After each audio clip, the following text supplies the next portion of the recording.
Ika-4 na kabanata. Inaatasan kita sa presensya ng Diyos at ni Kristo Jesus na siyang hahatol sa mga buhay at mga patay at muling babalik at maghahari. Maging handa ka sa pangangaral ng salita ng Diyos sa anumang panahon. Ilantad mo ang mga maling aral, pagsabihan ng mga tao sa mga mali nilang gawain, at patatagin ang pananampalataya nila sa pamamagitan ng matiyagang pagtuturo.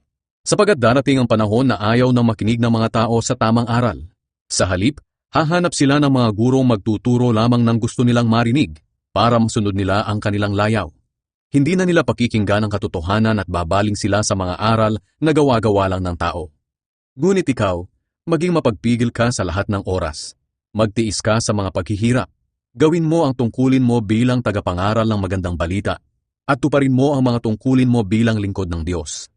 Ang buhay ko ay iaalay na dahil dumating na ang panahon ng pagpanaw ko. Puspusan akong nakipaglaban sa paligsahan. Natapos ko ang dapat kong takbuhin. Nanatili akong tapat sa pananampalataya. At ngayon, may inilaan ng Diyos sa akin na korona ng katuwiran. Ibibigay ito sa akin ng makatarungang Panginoon sa araw ng paghuhukom niya. At hindi lang ako ang bibigyan, kundi maging ang lahat ng nananabik sa pagbabalik niya. Mga personal na bilin. Pagsikapan mong makapunta rito sa akin sa lalong madaling panahon. Dahil iniwanan ako ni Demas at nagpunta siya sa Tesalonika. Iniwanan niya ako dahil mas mahal niya ang mga bagay sa mundong ito. Si Crescens naman ay nagpunta sa Galacia at si Tito sa Dalmacia.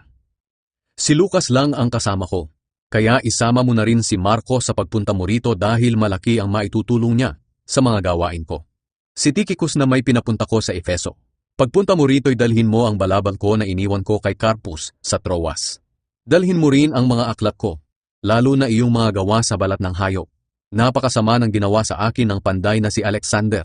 Ang Panginoon na ang bahalang magparusa sa kanya ayon sa kanyang ginawa. Mag-ingat ka rin sa kanya, dahil sinasalungat niya ng husto ang mga ipinangangaral natin. Walang sumama sa akin sa unang paglilitis sa akin. Iniwan ako ng lahat. Patawarin sana sila ng Diyos. Ngunit hindi ako pinabayaan ng Panginoon. Binigyan niya ako ng lakas para maipahayag ng husto ang magandang balita sa mga hindi Hudyo. Iniligtas niya ako sa tiyak na kamatayan. Ililigtas ako ng Panginoon sa lahat ng kasamaan at dadalhin niya akong ligtas sa kanyang kaharian sa langit. Purihin ang Diyos magpakailanman. Amen. Mga pangangamusta. Ikumusta mo ako kina Priscilla at Aquila, at sa pamilya ni Onesiphorus.